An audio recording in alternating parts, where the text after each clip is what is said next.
inelástica, y después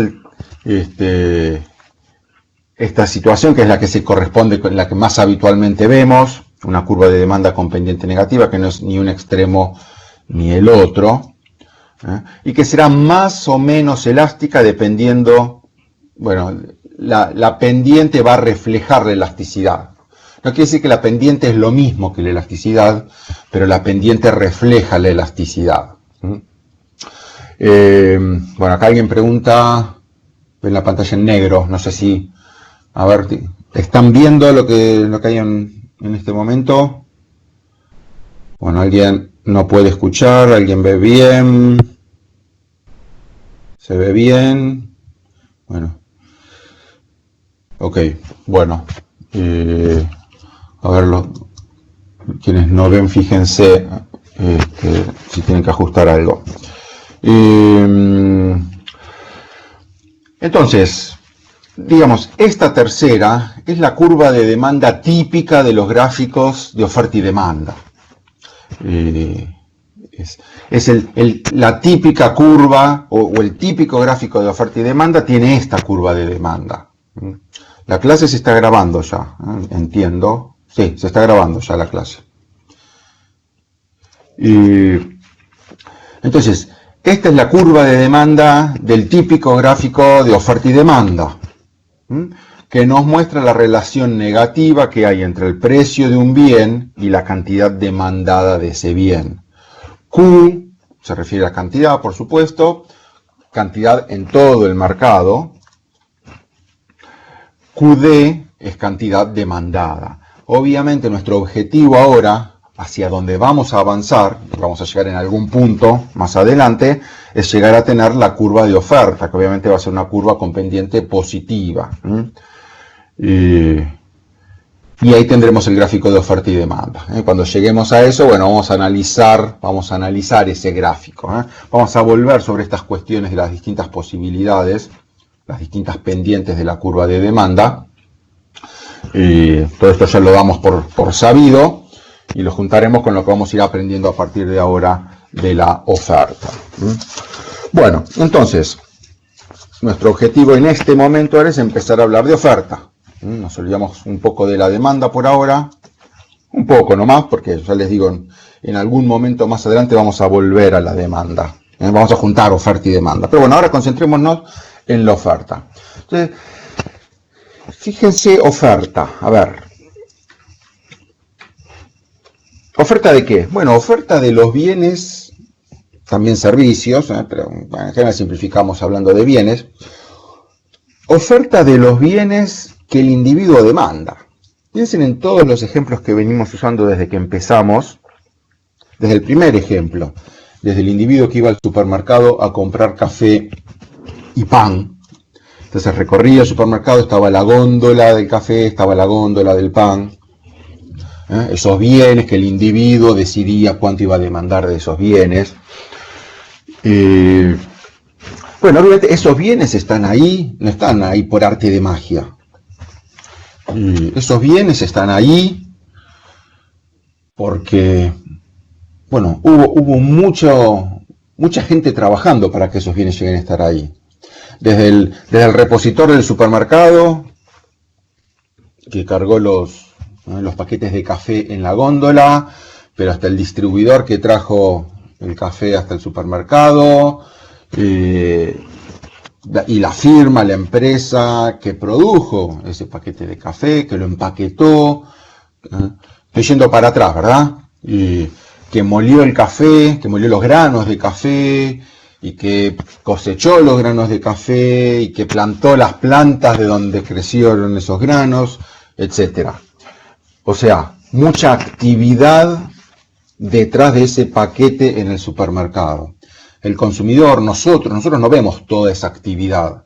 Nosotros llegamos al supermercado, el supermercado para nosotros acá es el mercado, ¿sí? Es nuestra manera de pensar en el mercado. Nosotros llegamos al mercado y el paquete ya está ahí. Nos fijamos el precio y decidimos cuánto vamos a demandar. Pero por detrás de ese paquete de café en la góndola del supermercado hay mucha actividad productiva para que el paquete ese finalmente esté ahí. Ese paquete, ese bien, nosotros hasta ahora hemos hablado de bienes, ¿sí? Ese bien es un producto, y acá quiero enfatizar la palabra producto. ¿Producto qué significa? Producto significa producido, algo que ha sido producido. Hay una actividad productiva detrás de ese paquete. Sin producción, ese paquete no estaría en el supermercado. Entonces, cuando hablemos de oferta, mayormente vamos a estar hablando de producción. Todo lo que vamos a ver ahora es teoría de la producción. Así como toda la primera mitad de la materia fue teoría del consumidor, todo lo que estudiamos hasta ahora había sido teoría del consumidor, lo que vamos a empezar a estudiar ahora es teoría de la producción. Vamos a tratar de entender un poco algunas cosas acerca del proceso productivo, porque de ahí salen los productos que luego van a ser ofrecidos en el mercado. Entonces, tenemos que hablar de eso, de la producción. De eso vamos a empezar a hablar ahora. Y así como en toda la primera mitad, hablando de teoría del consumidor, bueno, el individuo que analizábamos era justamente un individuo consumidor, un individuo que tenía una renta y que iba al mercado y tenía gustos, tenía preferencias, etc. Bueno, ahora el objeto o el sujeto de nuestro análisis va a ser una firma productiva, una firma como una empresa, digamos, pero bueno, una firma productiva que es la que tiene a su cargo la producción de los bienes que luego van a ser demandados por los consumidores. La firma productiva va a ser la responsable de la producción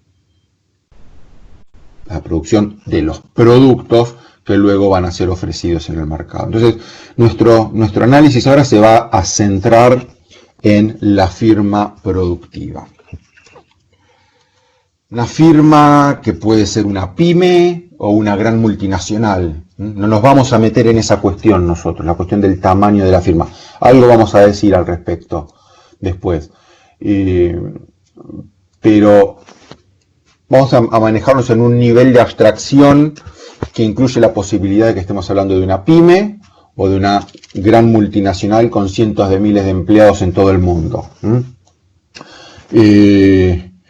La cuestión del tamaño de la firma es una cuestión sumamente interesante. Nosotros no vamos a poder decir mucho, alguna cosita vamos a decir, pero no es un tema sobre el cual nos vamos a centrar mucho. Pero hay toda una rama de la economía que se ocupa de esas cuestiones.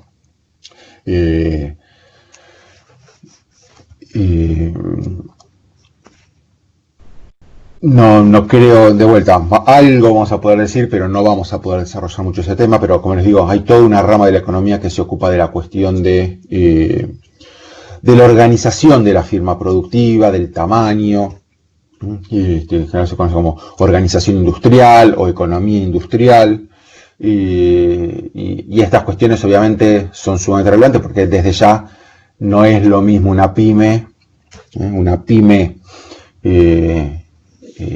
alimentaria acá en el Gran Buenos Aires que tiene 8 empleados, comparándola con Coca-Cola Internacional, una multinacional con cientos de miles de empleados en todo el mundo. No es lo mismo, obviamente, hay un montón de cuestiones ahí para analizar que a nosotros se nos van a escapar. O sea que en nuestro nivel de abstracción nos da lo mismo, aunque ya les dije algo, vamos a hablar acerca del posible tamaño de la firma. Bueno, ¿qué hace la firma? Bueno, la firma produce el producto que se ofrece en el mercado para que los consumidores luego demanden.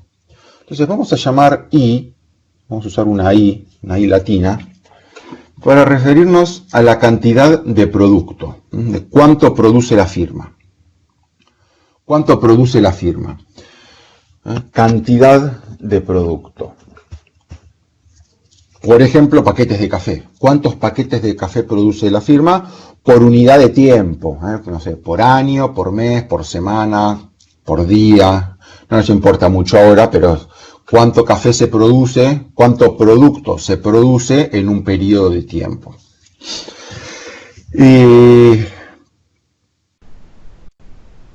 Para producir ese producto, la firma necesita, necesita una serie de, digamos, cosas.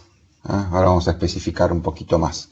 Pero necesita, a ver, ¿qué necesita una firma para poder producir? Y por un lado necesita trabajadores. ¿Estamos todos de acuerdo? Sin trabajadores no hay producción. O sea que necesita trabajadores.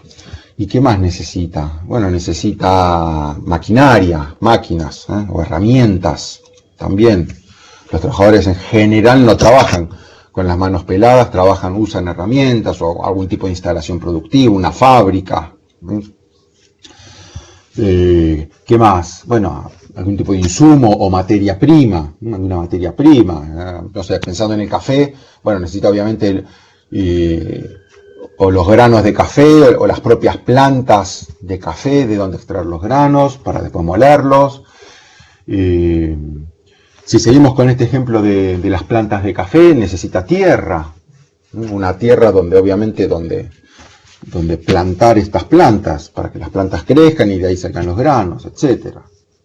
Bueno, todas estas cosas que estoy nombrando, nosotros las vamos a englobar bajo el nombre factores productivos. Factores productivos o factores de la producción. Para poder producir hacen falta factores productivos. Distintas cantidades de los factores productivos. Entonces vamos a usar una X minúscula. La X la vamos a usar para referirnos a las cantidades usadas de los factores productivos.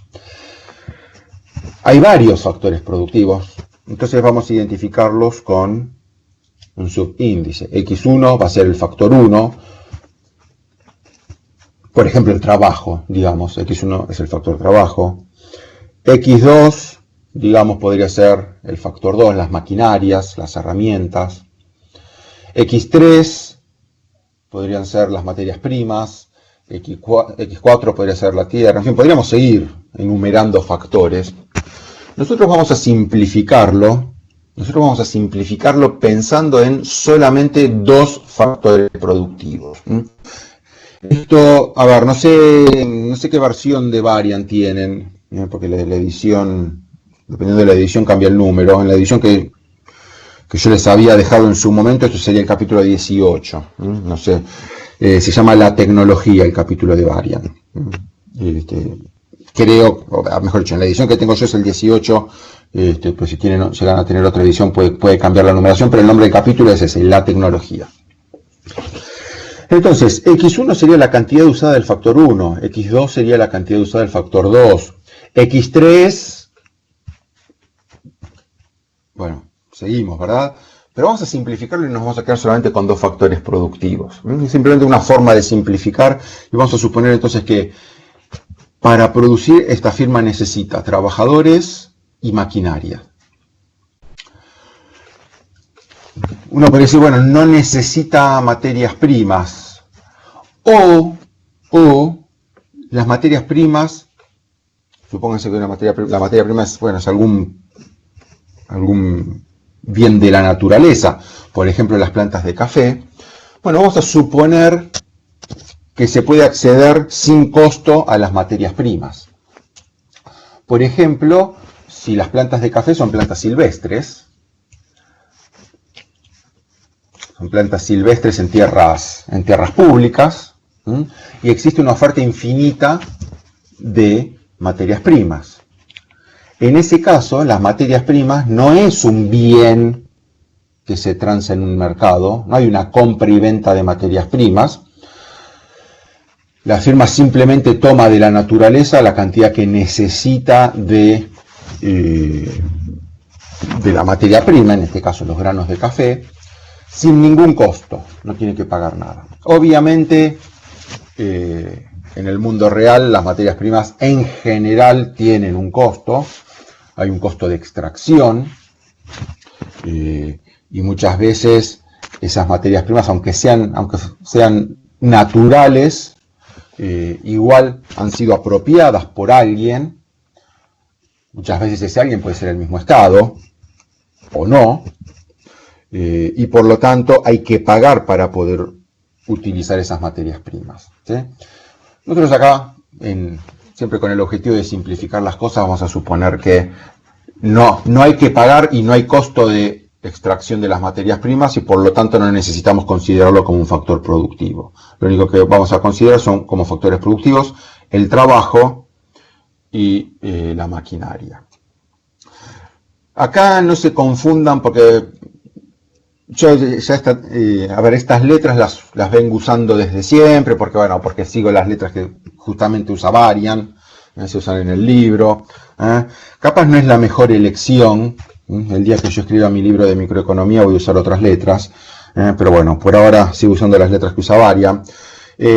No es lo mejor porque X1 y X2 hasta hace 3 días los estábamos usando para referirnos a las cantidades de los bienes demandadas por el consumidor, ¿sí?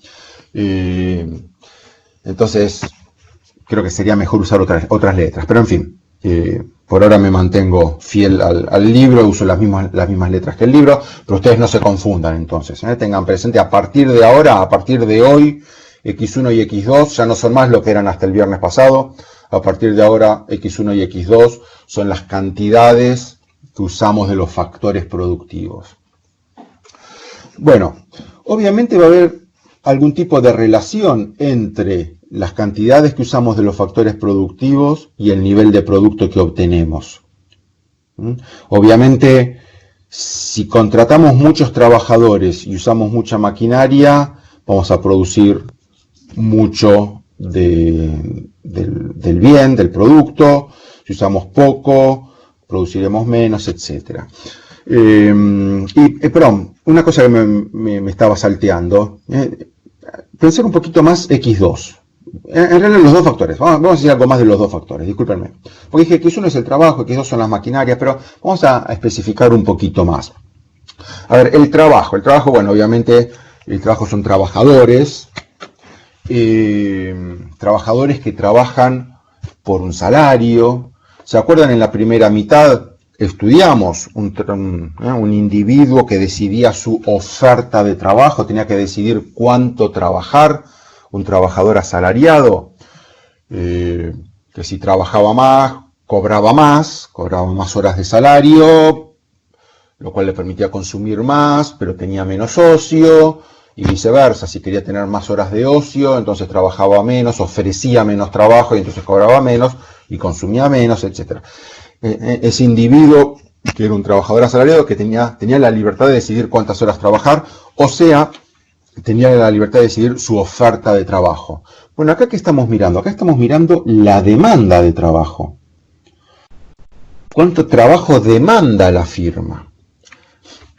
En el mercado de trabajo, como lo analiza la microeconomía y por extensión la economía laboral, en el mercado de trabajo hay oferta y demanda de trabajo. Ahora, al revés de como se suele pensar habitualmente, la oferta de trabajo, el oferente de trabajo, es el trabajador y el demandante de trabajo es la firma productiva. La firma demanda trabajo. El trabajador ofrece su fuerza de trabajo. En general, cuando hablamos, fuera de la economía, en el habla cotidiana, tendemos a pensar, a usar la terminología al revés, ¿no? Me ofrecieron un trabajo, ¿no? ¿Qué estamos diciendo si me ofrecieron un trabajo? Bueno, un empleador, una firma me quiere contratar y me ofreció un trabajo, ¿sí? Bueno, esa no es la forma en la que hablamos en economía. En economía lo que diríamos es, bueno, una firma está demandando mi trabajo, demanda mi trabajo, está dispuesta a pagarme a cambio de que yo trabaje, ¿sí? Y en todo caso yo ofrezco mi trabajo, ofrezco mi capacidad de trabajo, entonces hay una oferta, hay una demanda y hay un mercado de trabajo. Entonces, X1 es la demanda de trabajo. ¿Demanda de qué? ¿Qué es lo que demanda la firma? Bueno, estrictamente hablando, la firma no demanda trabajadores, la firma no compra trabajadores. La firma lo que compra es cierto tiempo de trabajo del trabajador. La firma contrata al trabajador para que trabaje un número de horas por día o por semana, que eso suma tantas horas al mes o tantas horas al año. La firma lo que contrata es la capacidad laboral del trabajador durante un número de horas por periodo de tiempo. ¿Se acuerdan que cuando hablamos del producto dije cantidad producida por periodo de tiempo? Y el periodo de tiempo podía ser un día, un mes, un año. Bueno, acá es lo mismo. Esto van a ser las horas contratadas de trabajo, en el mismo periodo de tiempo en el que medíamos el producto. En el libro, si no recuerdo mal, usan una expresión que ya podemos decir ya ha quedado obsoleta, que es una expresión, la expresión horas hombre de trabajo, ¿no? Ya podemos decir que ya ha quedado obsoleta esa expresión, ¿no? Podemos decir horas persona, pero la idea cuál es con horas persona, que bueno, la firma contrata, supónganse que decimos la firma contrata 40 horas persona de trabajo por día. 40 horas persona. ¿Qué quiere decir esas 40 horas? Bueno, puede ser 10 trabajadores trabajando 4 horas cada uno, o 4 trabajadores trabajando 10 horas cada uno, u 8 trabajadores trabajando 5 horas cada uno, o 5 trabajadores trabajando 8 horas, en fin. 8 por 5, 40, 5 por 8, 40, 4 por 10, 40, 10 por 4, 40, en fin. 40 horas persona por día, eso es lo que contrata la firma. Y lo que estamos contando es la cantidad de horas ofrecidas por todos los trabajadores. Que como les dije, bueno, obviamente un solo trabajador no puede trabajar 40 horas por día, pero, a ver, en un extremo, bueno, 4 trabajadores podrían trabajar 10 horas, o siendo más extremos, 2 trabajadores podrían trabajar 20 horas por día, supongan, 2 por 20, 40, en fin. Obviamente hay un límite a la jornada máxima, pero no nos importa mucho ahora. El punto es que lo que queremos medir es la cantidad de horas de trabajo ofrecidas por los trabajadores en ese periodo de tiempo. Porque de vuelta la firma no compra al trabajador. La firma contrata un número de horas de trabajo de ese trabajador. Y una vez que el trabajador entregó las horas pactadas, se va a su casa. Los trabajadores no se compran ni se venden. Lo que se compra y se vende, lo que se contrata es su capacidad laboral por un número de horas al día, o a la semana, o al mes. Bueno, muy bien. ¿Y qué podemos decir de la maquinaria? Yo dije maquinarias, herramientas. En realidad la palabra que se usa más habitualmente es capital. X2, el factor productivo 2, sería el capital. La palabra capital es una palabra que en economía, y bueno, en las ciencias sociales la palabra capital significa mucho y está muy cargada de significados y de valoraciones. Nosotros acá cuando usemos la palabra capital nos vamos a estar refiriendo al capital físico, para diferenciarlo del capital financiero. Capital físico, ¿qué es el capital físico? Bueno, el capital físico son lo que dije antes, las máquinas, las herramientas, los edificios, la fábrica. Y ya si pensamos en un nivel, también vehículos de transporte, camiones, trenes de carga. Y si ya pensamos a nivel de la economía en su conjunto,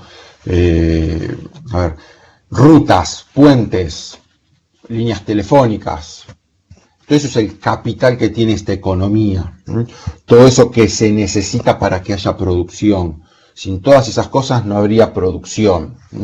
Pero bueno, a nivel de la firma,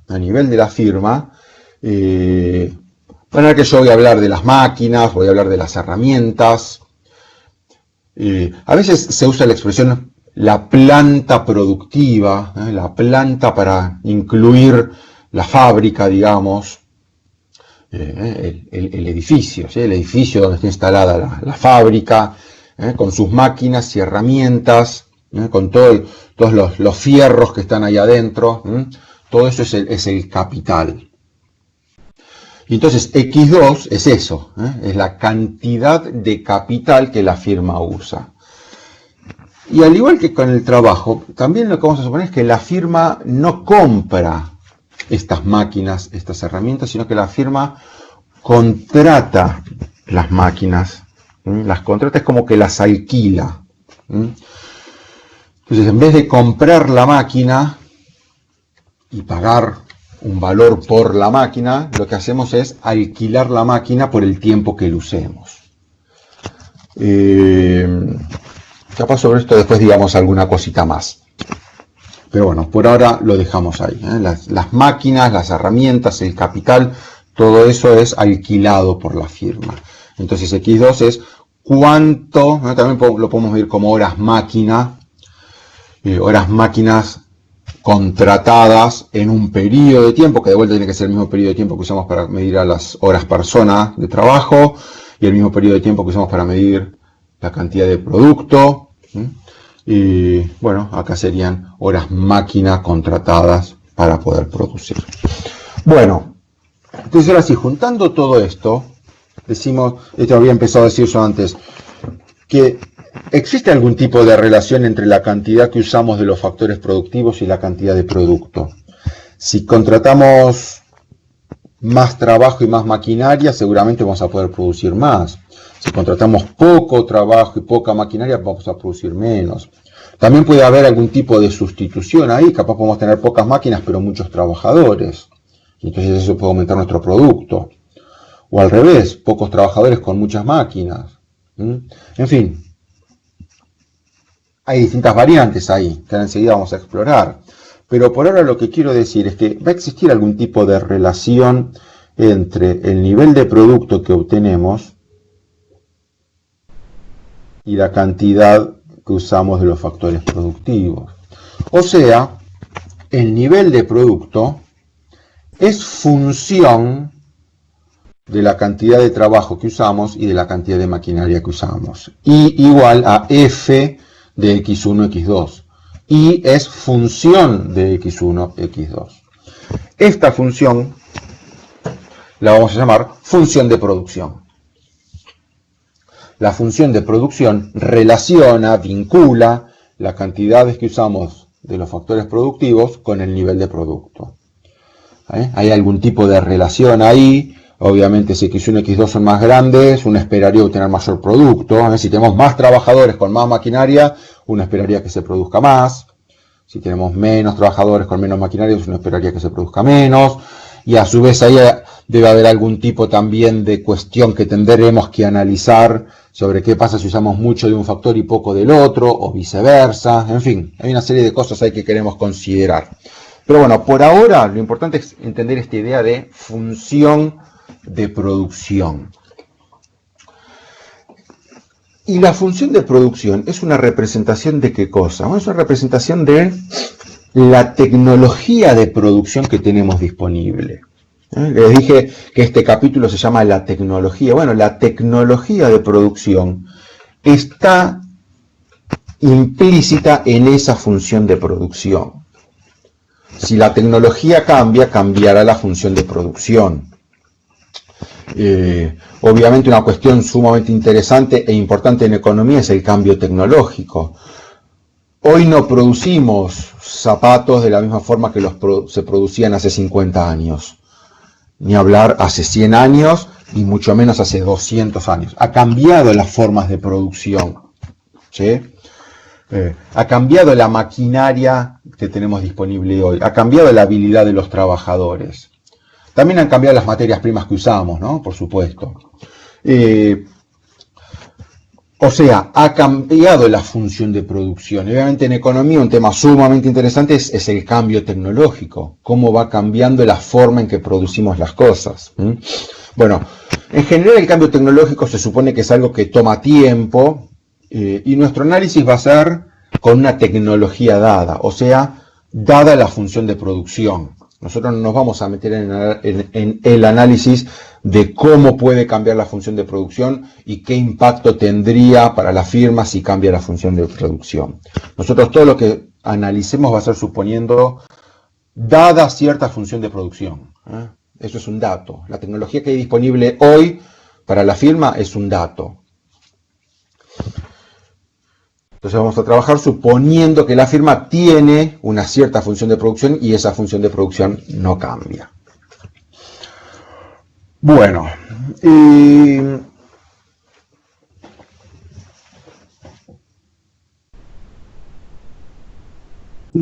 a ver cómo continuamos. Bueno,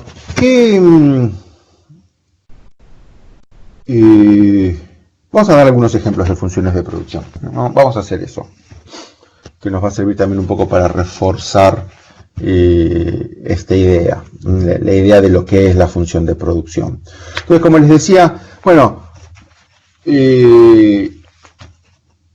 la función de producción contempla la posibilidad de que los factores se combinen de distintas maneras. Creo que dije, a ver, capaz podemos tener mucho de un factor y poco del otro, ¿sí? Muchos trabajadores con pocas herramientas, o viceversa, o mucho de los dos, o poco de los dos, en fin.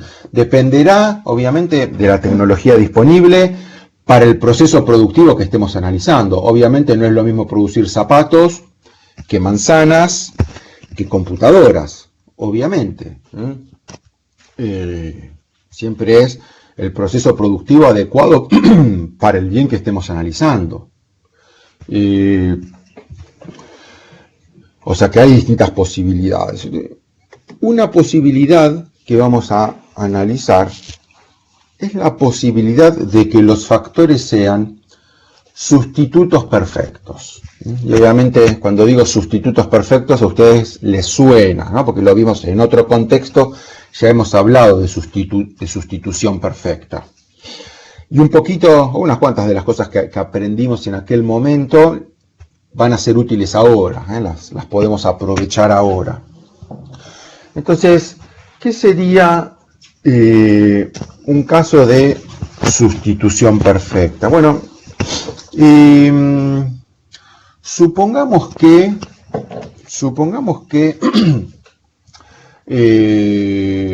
el proceso productivo que estamos analizando es un lavadero de autos. Esa es nuestra firma. Nuestra firma es un lavadero de autos. Un lavadero de autos produce, bueno, en este caso no produce un bien, produce un servicio, pero es lo mismo para nosotros, ¿sí? Recuerden que no nos importa mucho la distinción entre bienes y servicios. Bueno, produce un servicio. ¿El servicio qué es? Autos lavados. Un auto está sucio, le proveemos nuestro servicio y entonces el auto está limpio. Ese es el servicio que estamos produciendo y estamos ofreciendo en el mercado. Y obviamente hay demandantes de este servicio. Nosotros, bueno, el servicio que estamos ofreciendo es de lavado de autos. Y sería, bueno, ¿cuánto podemos producir de nuestro producto? Supónganse, vamos a hablar por hora. Entonces, y sería la cantidad de autos lavados en una hora. Ese es nuestro producto. Y para lavar autos necesitamos trabajadores y necesitamos, necesitamos maquinaria. Algún tipo de maquinaria, herramientas, algún tipo de instalación. Bueno, en este caso no sería una fábrica, pero bueno, obviamente un lugar donde instalar toda esa maquinaria y donde los trabajadores reciben a los autos para lavarlos. Entonces, vamos a hacer un gráfico.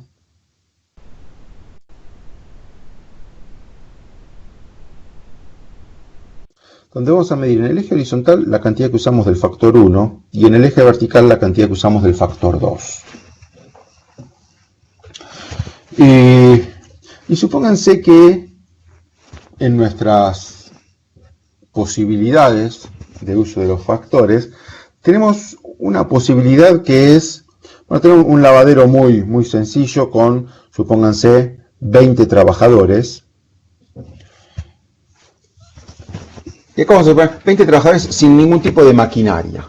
Lo único que tienen es una canilla y el jabón y unos trapos, y nada más. Es lo único que tienen, unos trapos para pasarle el jabón o la espuma, lo que sea que se usa para lavar el auto, y después otros trapos para secarlo, en fin, pero es lo único de lo que disponemos. Entonces, tenemos 20 trabajadores con nada de capital. Supongamos una situación extrema, 20 trabajadores con nada de capital. Ahora, supónganse que alternativamente, tenemos la posibilidad de tener un lavadero con 10 máquinas. Y acá yo uso un ejemplo siempre que no es un ejemplo que veamos mucho hoy día, o en todo caso no vemos mucho hoy día, pero hubo una época en que se veían más.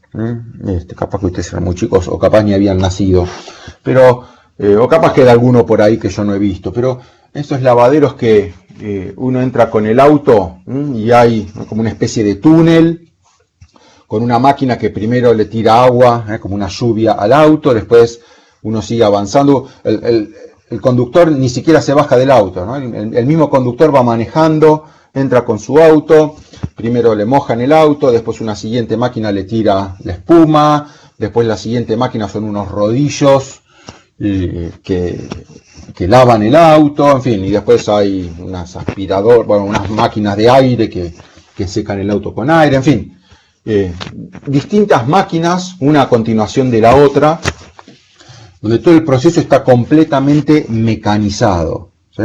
Y digamos que no hay trabajadores, digamos que toda esa maquinaria se maneja automáticamente. Entonces, uno podría imaginar, bueno, con 10 de esas máquinas podemos lavar la misma cantidad de autos que 20 trabajadores. En un extremo tenemos 20 trabajadores sin máquinas, en el otro extremo tenemos 10 máquinas sin trabajadores. Y supongamos que en ambos casos la cantidad de autos lavados por hora, o sea, I es nuestro producto, ¿verdad? Nosotros medimos nuestro producto en cantidad de autos lavados por hora. Bueno, en un extremo o en el otro, la cantidad de autos lavados es exactamente la misma. O incluso podríamos imaginar una situación intermedia, donde tuviéramos 10 trabajadores con 5 de estas máquinas. Supónganse tenemos las primeras máquinas, las que mojan el auto y le tiran el jabón y no sé qué, algo más, pero no tenemos las máquinas después ni para los detalles o para secar, etcétera. Entonces eso lo hacemos con trabajadores. Entonces tenemos 5 máquinas y 10 trabajadores, y eso también nos permitiría lavar la misma cantidad de autos. Entonces podemos hacer una curva. En este caso es rectilínea, pero bueno, es una curva, que representa la cantidad de autos lavados. Supónganse que eso fuera 8 autos lavados por hora. El 8 ahí no está representando un punto en el gráfico. El 8 acá lo que nos está diciendo es que a lo largo de esta recta, o en realidad es una curva rectilínea, vamos a decirlo así, a lo largo de esa curva rectilínea, se lavan 8 autos por hora. No importa si lo hacemos con 20 trabajadores y nada de máquinas, o lo hacemos con 10 máquinas y nada de trabajadores, o con alguna combinación intermedia. De cualquiera de esas distintas combinaciones estamos lavando 8 autos por hora. Entonces, ¿se dan cuenta? Dijimos que este caso era el caso de sustitutos perfectos. El 8 salió de mi cabeza, lo inventé yo, pero lo que quiere decir es que esta curva rectilínea representa 8 autos lavados. No está marcando ningún punto en la recta. Lo que está marcando es que a lo largo de toda la recta tenemos 8 autos lavados. Eso es lo que representa el 8. Entonces, dijimos, en este caso, los factores de producción, el trabajo y el capital, la maquinaria, los factores de producción son sustitutos perfectos. Con cierta cantidad de trabajo podemos sustituir perfectamente a una máquina y viceversa. Con cierta cantidad de maquinaria podemos sustituir perfectamente a un trabajador. Entonces, este gráfico representa la situación de sustitución perfecta. Ahora, ¿qué pasa si tuviéramos, vamos a poner, digamos por acá, si tuviéramos 30 trabajadores? O en el otro extremo, si tuviéramos 15 máquinas. O cualquier combinación intermedia. Bueno, ahí evidentemente podríamos lavar una mayor cantidad de autos, ¿verdad? Porque tenemos más máquinas. En vez de 10 tenemos 15 máquinas. Discúlpenme. Sí, no sé. En vez de 10 máquinas tenemos 15 máquinas. O en vez de 20 trabajadores tenemos 30 trabajadores. O alguna combinación intermedia. Pero está claro que esperaríamos poder lavar una mayor cantidad de autos con más trabajadores o con más máquinas. O una situación intermedia con más de ambas cosas, de ambos factores.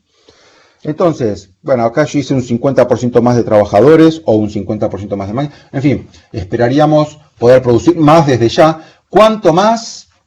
Bueno, tenemos que hablar un poquito sobre eso. No ahora, pero vamos a hablar un poquito. Pero por ahora vamos sin pensarlo mucho, podríamos imaginar, a ver, supongo no les va a parecer muy descabellado si digo que en esta situación podríamos producir 12 autos lavados por hora. Con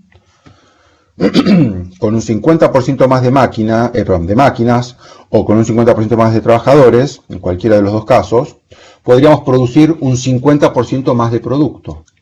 O sea, en vez de lavar 8 autos por hora, podríamos lavar 12 autos por hora.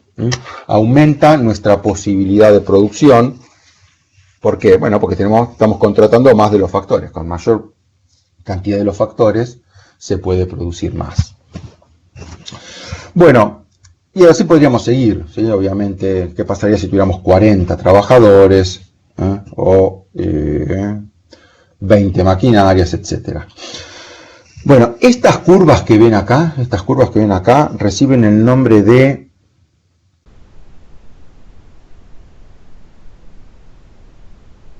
isocuantas. Isocuantas. Iso, el prefijo iso, que va a aparecer bastante ahora en esta parte de la materia. Iso, creo que es griego, ¿sí? Me parece que es griego. Significa igual, igual o constante. Algo que es constante. Bueno, cuánta viene de cantidad, obviamente. O sea, ¿qué quiere decir eso? Bueno, que a lo largo de esta recta, que es una curva rectilínea, como dije antes, a lo largo de esta recta, la cantidad, la cantidad de producto es constante, iso cuanta. A lo largo de la recta, la cantidad de producto es constante. O sea, tenemos distintas combinaciones de trabajo y de capital que nos dan una cantidad constante de producto. Si mi objetivo es lavar 12 autos por hora, desde el punto de vista de la manera en que puedo producir eso, es lo mismo estar en este extremo que en el extremo opuesto o en cualquier punto intermedio. Porque en todos los casos estoy produciendo 12 autos lavados por hora. Hay sustitución perfecta. Puedo sustituir perfectamente trabajadores por maquinaria y viceversa. A lo largo de esa isocuanta, el nivel de producto es constante porque puedo sustituir un factor por otro. ¿Qué nos dice eso con respecto a la función de producción? En este caso que estamos analizando de sustitución perfecta. ¿Cómo va a ser la función de producción? Bueno, va a ser igual, va a ser esto. I igual a A por X1 más B por X2. A ver, por un lado, ¿qué tenemos acá? El signo más. El signo más que nos dice que lo que importa es cuánto tenemos de ambos factores. Podemos sumar las cantidades que tenemos de los factores. Porque si tengo más maquinaria, o si tengo más trabajo, o si tengo más de ambos, mi nivel de producto aumenta en relación a esa suma, justamente. ¿Sí? Entonces, para saber cuánto puedo producir, me tengo que sumar la cantidad de trabajadores con la cantidad de maquinaria. Claro, no puedo sumarlos directamente, no puedo sumar 2 trabajadores más una máquina. Tengo que multiplicarlos por A y por B. ¿Y qué son A y B? A y B son coeficientes que me dicen qué tan productivo es cada factor. O sea, ¿Cuántos autos lava cada trabajador? En realidad, acuérdense, X1 lo medimos en horas persona, ¿sí? O sea que, ¿cuántos autos se lavan con cada hora persona? Y B nos dice cuántos autos se lavan con cada hora máquina. Y en el ejemplo que tenemos acá, ¿qué supusimos? Bueno, que un trabajador... me quedó una cuenta medio rara, porque ¿qué nos quedó? Que 20 trabajadores lavan 8 autos en una hora, ¿sí? 20 trabajadores lavan 8 autos, o sea que A va a ser igual a 8 sobre 20, ¿sí? O sea, y simplificamos, dividimos por 4, nos va a quedar 2/5, ¿no? Entonces, bueno, un trabajador lava 2/5 de auto por hora, ¿no? Mientras que las máquinas que nos dio acá, que con 10 para lavar 8 autos necesitábamos 10 máquinas, o sea, esto es 4/5. Entonces, ¿qué quiere decir esto? Bueno, que A, el coeficiente A, que me sirve para medir cuánto se produce con una hora persona de trabajo, es 2/5. Con una hora hombre de trabajo se lavan 2/5 de auto. Claro, 2/5, que quiere decir, bueno, que necesitamos 5 trabajadores para lavar 2 autos, o 10 trabajadores para lavar 4, o 20 trabajadores para lavar 8. ¿Sí? Y las máquinas, bueno, una hora máquina lava 4/5 de auto. Entonces, por un lado, acá una cosa interesante, fíjense que es que las máquinas, una hora máquina es el doble de productivo que una hora persona de trabajo, ¿sí? Por eso 10 máquinas sustituyen a 20 trabajadores. Necesitamos el doble de trabajadores para sustituir a las máquinas, ¿sí? Necesitamos 20 trabajadores para sustituir a 10 máquinas, o viceversa. Con 10 máquinas sustituimos a 20 trabajadores, ¿sí? En cualquiera de los dos casos lavamos 8 autos por hora. Entonces, los coeficientes nos dan una medida de qué tan productiva es cada unidad de factor productivo. Bueno, y hay otra cosa interesante acá, que es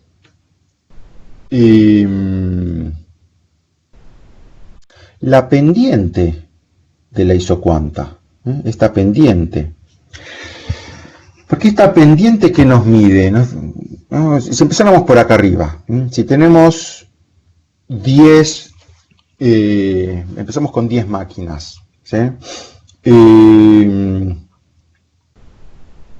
Y supongamos que incorporamos un trabajador, tenemos un trabajador. Bueno, si tenemos un trabajador pero queremos producir exactamente lo mismo, bueno, podemos dejar de usar cierta cantidad de maquinaria, ¿sí? Porque ese trabajador va a hacer alguna actividad que hasta ahora estaba siendo hecha por alguna máquina. Entonces, lo que nos dice esta pendiente es cuántas máquinas podemos dejar de usar por cada trabajador que incorporamos. Eso es lo que nos dice la pendiente de la isocuanta. ¿Cuántas máquinas podemos dejar de utilizar por cada trabajador que incorporamos?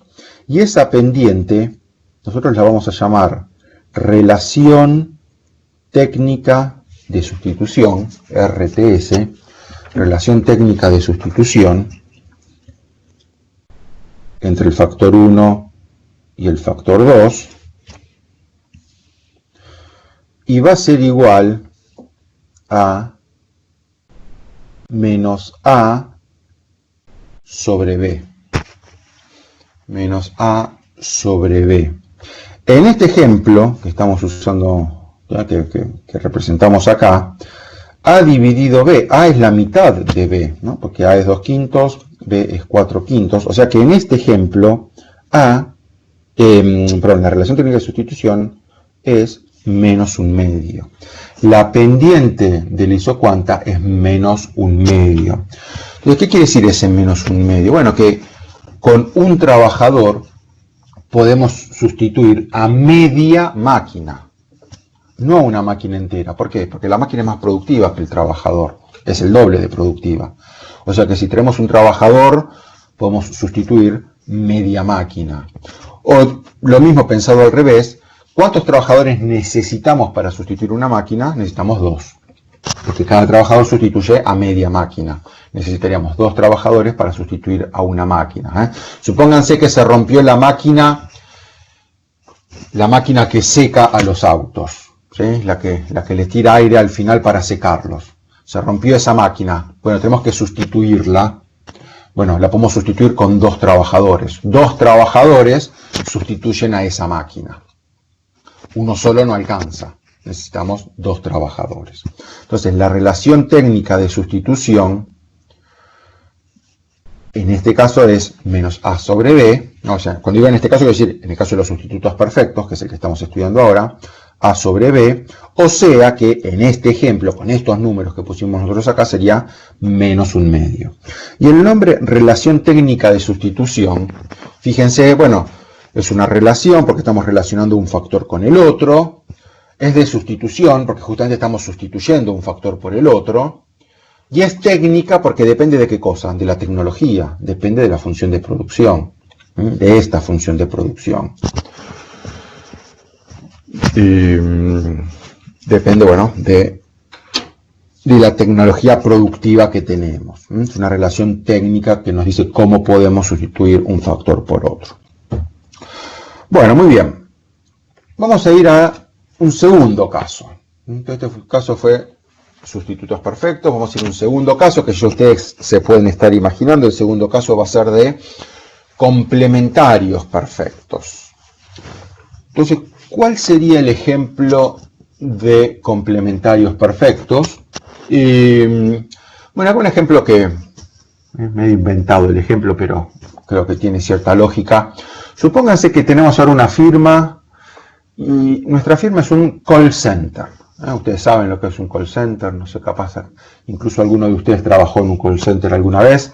Pero bueno, estos lugares donde los clientes llaman cuando quieren o comprar un producto, contratar un servicio, quejarse de que no sé, me llegó la factura del celular muy cara, o me cobraron algo que yo no consumí, o quiero contratar el servicio de cable, o el cable se cortó, en fin, un call center, ustedes ya saben.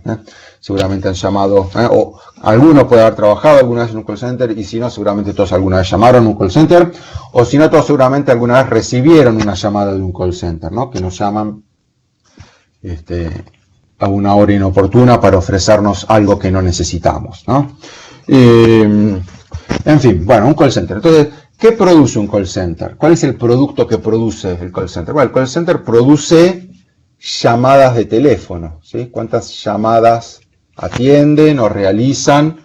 También por unidad de tiempo, por ejemplo, por hora. ¿Cuántas llamadas hacemos o recibimos en una hora? Y vamos a suponer que para atender llamadas necesitamos, bueno, por un lado necesitamos trabajadores, trabajadores que hagan estas llamadas, hagan o reciban estas llamadas, con una computadora, con una línea de teléfono, no sé si con auriculares, creo que usan, ¿no? Alguna vez vi una foto de un call center, estaban todos los trabajadores ahí con auriculares, para hacer las llamadas, auricular conectado a la computadora, porque la computadora también es la línea telefónica por la que se hacen las llamadas, y bueno, y por supuesto sentados en alguna silla, un escritorio, en fin. Entonces, vamos a referirnos a todo eso que el trabajador necesita, la computadora, con la línea telefónica, con los auriculares, con el escritorio, con la silla, todo ese puesto de trabajo. Yo lo voy a resumir diciendo la computadora, ¿no? pero la computadora con todo eso demás, ¿sí? Entonces, vamos a hacer nuestro gráfico. De vuelta medimos x1 en el eje horizontal, x2 en el eje vertical. Entonces, supongamos que tenemos un trabajador con una computadora, y eso representa cierta cantidad de horas de llamadas atendidas por hora. Supónganse que un trabajador con una computadora puede atender, no sé, 6 llamadas por hora. No sé si es un número realista, pero en fin. Entonces, fíjense que para atender estas llamadas, o sea, para producir nuestro producto, necesitamos un trabajador con una computadora. Si tuviéramos un trabajador solo, el trabajador solo obviamente no podría atender ninguna llamada, atendería 0 llamadas. Necesita la computadora con la línea telefónica, bueno, etc. ¿Qué pasa si incorporamos un segundo trabajador, pero a ese segundo trabajador no le damos computadora? Solamente tenemos una computadora, así que la única computadora la usa el trabajador que ya estaba trabajando, pero al segundo trabajador no le damos una computadora. ¿Cuántas llamadas vamos a poder atender? Bueno, las mismas que antes, porque el segundo trabajador no va a poder hacer nada. Se va a quedar sentado ahí mirando, pero no va a poder hacer absolutamente nada. O sea, el nivel de producto va a ser el mismo que antes. Y si agregamos un tercer trabajador, bueno, que era 2, 3, lo mismo, y 4, etc. O sea, si seguimos agregando trabajadores, pero solamente tenemos una computadora, bueno, vamos a tener un solo trabajador trabajando en cada momento y solamente vamos a poder atender 6 llamadas de teléfono. Por otra parte, si solo tenemos un trabajador y a ese trabajador le damos una segunda computadora, pero solamente tenemos un trabajador, bueno, esa segunda computadora no va a servir de nada. El trabajador no puede atender 2 computadoras, 2 llamadas al mismo tiempo. O sea que agregar más computadoras, si solamente tenemos un trabajador, no nos agrega nada. En cualquiera de todas estas combinaciones, lo único que podemos atender son 6 llamadas por hora. Entonces, ¿se entiende de dónde salió el 6?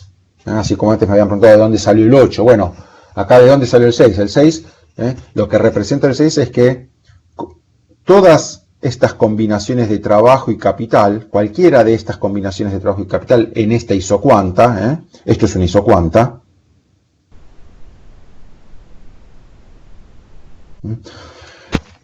esta isocuanta representa 6 llamadas atendidas por hora. Si tenemos un trabajador, no importa cuántas computadoras tenga, en la medida en que ese trabajador, por supuesto ese trabajador sí o sí tiene que tener una computadora, pero si le damos más computadoras no va a atender más llamadas, solamente va a atender 6. Y si tenemos una sola computadora, por más trabajadores que metamos, tampoco vamos a atender más llamadas, solamente vamos a atender 6. Ahora, ¿qué pasa si tenemos 2 trabajadores con 2 computadoras? Bueno, ahí la cosa cambió. 2 trabajadores con 2 computadoras, obviamente ahí van a poder, bueno, trabajar los 2 al mismo tiempo, cada uno con su computadora, y entonces ahí vamos a poder atender, bueno, en este caso diríamos el doble de llamadas. Ahora de vuelta, si teniendo 2 trabajadores les empezamos a dar más computadoras, solamente van a atender 6 llamadas. O si teniendo solamente 2 computadoras metemos más y más trabajadores, tampoco van a poder atender más llamadas. Entonces, esta isocuanta es la isocuanta que representa 12 llamadas por hora. Y ya, bueno, ya se dan cuenta para dónde sigue esto, ¿verdad? Si tenemos 3 y 3, bueno, vamos a tener otra isocuanta, que en este caso representará 18 llamadas. Y así sucesivamente. Entonces, acá las sucesivas isocuantas representan, bueno, también niveles de producto más altos. Así como, discúlpenme, vuelvo para atrás. Así como acá, yo dibujé 2 nada más, pero podría haber seguido agregando más isocuantas, ¿verdad? Y cuanto más alta la isocuanta, más alto el nivel de producto. Bueno, exactamente lo mismo acá. Claro, cambié la forma de las isocuantas. Pero la idea esta se mantiene, de que cuanto más alta la isocuanta, más alto el nivel de producto. Ahora, en este caso, fíjense, los trabajadores y el capital son complementarios perfectos. Necesito a los dos. No hay sustitución. Es lo contrario del caso anterior. Si acá un día se enferma un trabajador, no lo podemos sustituir poniendo otra computadora. La computadora no sustituye al trabajador. No hay sustitución. Los factores se complementan perfectamente.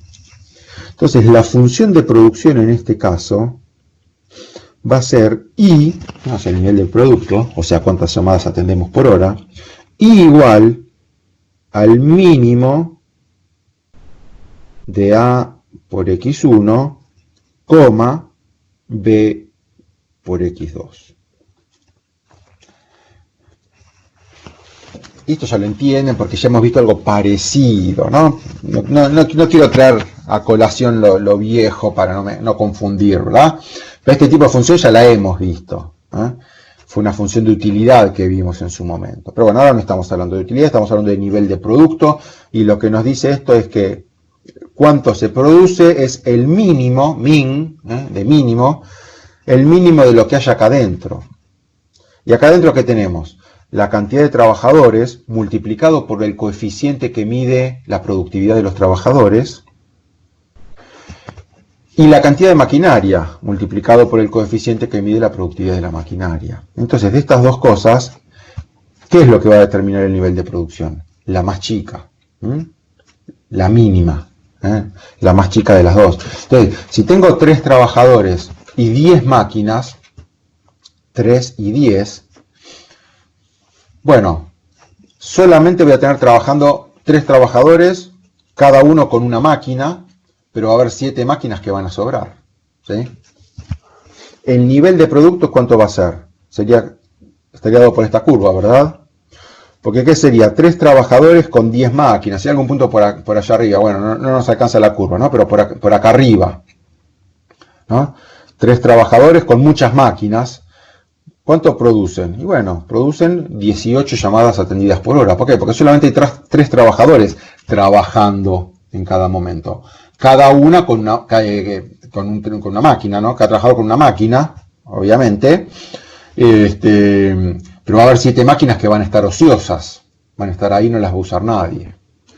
Porque en ese caso lo mínimo que tenemos son trabajadores. A veces se dice, en este ejemplo que acabo de dar, el trabajo sería el factor limitante, lo que me limita la cantidad de producto, en este caso el factor escaso, es el trabajo. ¿Y cómo va a ser la relación técnica de sustitución en este caso? Relación técnica de sustitución entre X1 y X2. Bueno, recuerden que dijimos que la relación técnica de sustitución es la pendiente de las isocuantas. Y entonces acá, ¿qué pendiente tienen estas isocuantas? Bueno, hay un tramo en el cual tienen pendiente 0. Todo el tramo horizontal tiene, ¿sí? Todo este tramo horizontal en las curvas tiene pendiente 0. Y todo el tramo vertical tiene una pendiente infinita. Y entonces el 0 o el infinito, ¿qué indican el 0 y el infinito? Indican que no hay sustitución. ¿Cuántas computadoras puedo sustituir con un trabajador? 0. ¿Cuántas computadoras puedo sustituir con un trabajador? 0. Si se rompió una máquina no la podemos sustituir trayendo otro trabajador. 0. O al revés. ¿Cuántas máquinas, cuántas computadoras necesito para sustituir un trabajador? ¿Cuántas necesito? Infinitas. ¿Se acuerdan qué quiere decir infinito en economía? Si de algo necesito infinito, quiere decir que no lo puedo hacer, ¿sí? Porque no existe infinito de nada. Entonces, si tengo que sustituir a un trabajador, necesito infinitas máquinas. O sea, no puedo sustituir al trabajador. Entonces, en este caso, los factores son complementarios perfectos, y complementarios perfectos significa que no hay sustitución. Y si vuelvo para atrás, doy vuelta al cuaderno, vuelvo para atrás, este caso era el extremo opuesto. En este caso había sustitución perfecta. Cuando hay sustitución perfecta, no hay complementación. No necesito a los dos factores. Si un día se rompe una máquina, la puedo sustituir perfectamente con un trabajador y no me importa. Los trabajadores no necesitan máquinas para producir. Por supuesto, si hay máquinas, las máquinas van a ser productivas, las máquinas van a producir, pero el trabajador no necesita a la máquina para producir. Todo lo contrario que el caso del call center. En el caso del call center, el trabajador necesita a la máquina para producir y la máquina necesita al trabajador. La máquina sola tampoco produce nada. Bueno, entonces, esos son los dos casos extremos. En un extremo los factores son sustitutos perfectos, en el otro extremo los factores son complementarios perfectos. Cuando hay sustitución perfecta no hay nada de complementación, cuando hay complementación perfecta no hay nada de sustitución. Todo esto obviamente ya les resulta familiar. Lo puedo decir todo bastante más rápido porque ya ustedes en su cabeza ya tienen todo lo que estudiamos de los bienes, sustitutos y complementarios, y ustedes se dan cuenta que hay cierta lógica ahí que se repite acá. Estamos hablando de otra cosa, estamos hablando acá de producción, no de utilidad. Pero interpretar estas ideas de sustitución perfecta y complementación perfecta ya tiene otro sentido para ustedes. Bueno, vamos a ir al tercer caso.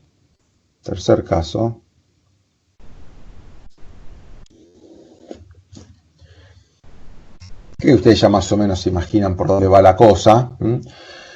Y el tercer caso, vamos a empezar con la función de producción, porque es una función de producción que tiene nombre, y el nombre es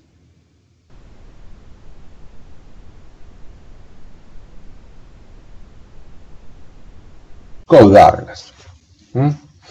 Cobb-Douglas. El nombre ya les resulta familiar, porque ya también lo vimos anteriormente. Y Cobb-Douglas es una función de producción. Y la función de producción Cobb-Douglas, la voy a escribir acá, es I igual a por x1 elevado a la potencia a por x2 elevado a la potencia b. Esa es una función de producción Cobb-Douglas.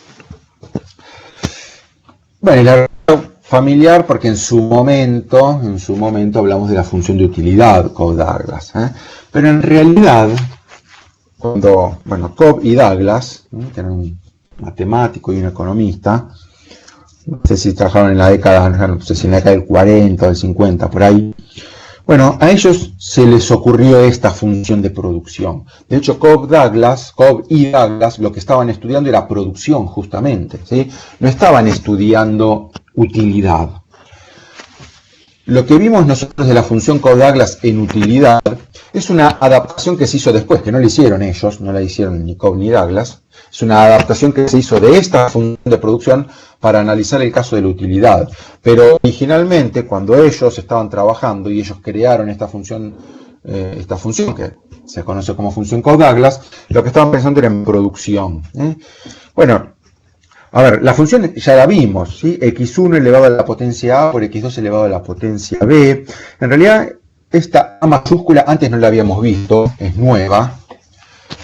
En realidad es como si antes hubiera estado ahí y hubiera valido 1. Podríamos haberlo visto así. Tampoco nos importa mucho a nosotros la interpretación de esta a mayúscula.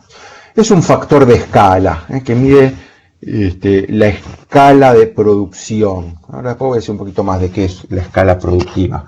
Pero, en fin, lo importante acá está de este lado, ¿sí? Y esto ya lo hemos visto. x1 elevado a la potencia a por x2 elevado a la potencia b. O sea que en este caso a y b son coeficientes que miden, cuánto aporta a la producción cada factor.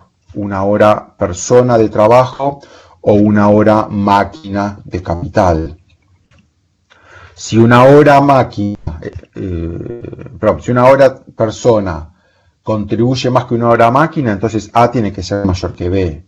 O al revés, si una hora máquina contribuye más que una hora persona, entonces B tiene que ser mayor que A. Y si contribuyen lo mismo, A tendría que ser igual a B. Bueno, ¿cómo van a ser las isocuantas en el caso Cobb-Douglas? Bueno, ya creo que ustedes se lo deben estar imaginando.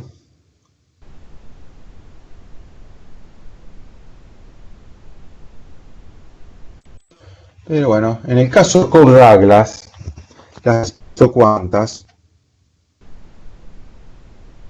van a tener esta forma. Supongo que no es sorpresa para ustedes, ¿verdad? La isocuanta tiene pendiente negativa.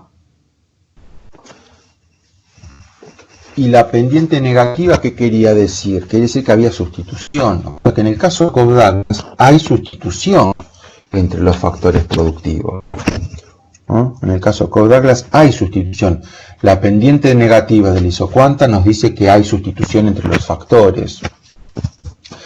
Y por otra parte, la curva es convexa. También hemos hablado de la convexidad, ¿eh? Y una de las preguntas parcial se refería a la convexidad. Y en este caso, ¿qué significa la convexidad? Bueno, la convexidad significa, por un lado, significa que si tuviéramos, dadas dos formas de producir extremas, y tuviéramos una intermedia, la intermedia estaría por arriba de la curva, y eso querría decir que esa intermedia produce más que cualquiera de las extremas, ¿sí? Por otra parte, la convexidad implica... Bueno, por ahora dejémoslo ahí. Pero ¿qué significaba la convexidad? Significaba que había cierta complementación entre los factores, ¿sí? Por eso, una forma de producción más bien intermedia va a producir más que cualquiera de los extremos. ¿Por qué? Porque en este extremo tenemos muchas máquinas, pero pocos trabajadores. En este extremo tenemos muchos trabajadores, pero pocas máquinas. Y en este punto intermedio tenemos una cantidad más bien intermedia de trabajadores y máquinas. Bueno, esa cantidad intermedia produce más que cualquiera de los extremos. ¿Y eso por qué? Bueno, eso porque los factores son complementarios. Además de ser sustitutos, también son complementarios. Hay complementación entre los factores. Entonces, hay sustitución, no es perfecta, pero hay sustitución. Y hay complementación. No es perfecta, pero hay complementación. Eso es lo que nos dice esta isocuanta, con pendiente negativa y curvatura convexa. Y la pendiente de la isocuanta, bueno, ya venimos diciendo, ¿no? La pendiente de la isocuanta dijimos que es lo que llamamos relación técnica de sustitución entre el factor 1 y el factor 2. Relación técnica de sustitución entre el factor 1 y el factor 2. Bueno, ¿cómo va a ser la relación técnica de sustitución en el caso Cobb-Douglas? Bueno, va a ser menos A sobre B por X2 sobre X1.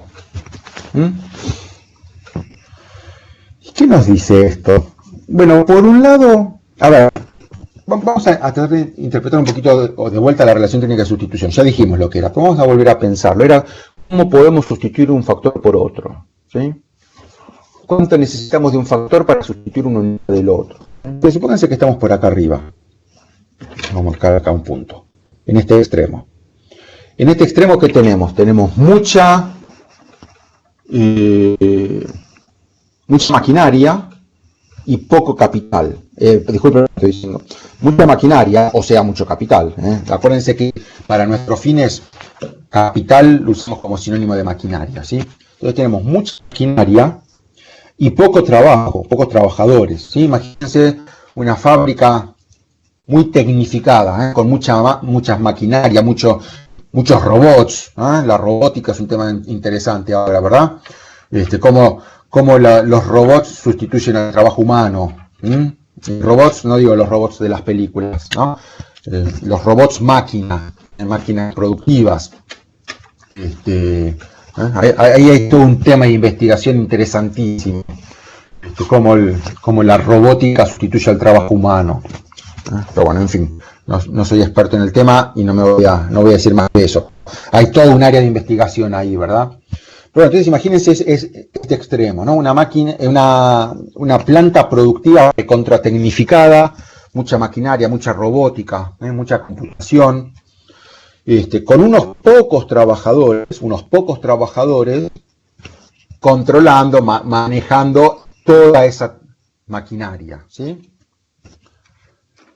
Bueno, si acá queremos sustituir O sea, perdón, entonces, acá tenemos mucha maquinaria, mucho capital y poco trabajo.